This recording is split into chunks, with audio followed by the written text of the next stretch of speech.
Nongstoy kamangha-mangha. Hindi ko naisip dati na pwedeng gawin ang kulungan ng manok sa ganitong paraan. Hindi lang ito maganda at magara, kundi madali ring gawin.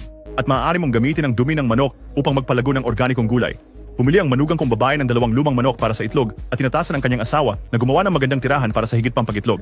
Nagsimula siya sa pamamagitan ng pagguhit ng 2 heksagono sa lupa na katabi ng isang rektangulo na bumubuo ng isang krus. Pagkatapos, naghukay siya ng hukay sa rektangulo. Nalabas ang mga bricks sa mga gilid at ginawa ang pundasyon ng kulungan. Pagkatapos itaas ang loob gamit ang lupa, nilagyan niya ito ng semento para sa matibay na pundasyon. Ngayon, pagkatapos nagputol siya ng kahoy para gumawa ng heksagonal na balangkas para sa kulungan at nagdagdag ng maliit na pinto. Gumawa siya ng pwesto para sa pangingitlog at ikinabit ang isang aparador para sa madaling pagkuha ng itlog. Matapos ang paggawa ng istruktura, pininturahan niya ang kulungan ng matingkad na kulay at naglagay ng malambot na banig at tuyong ipa sa loob.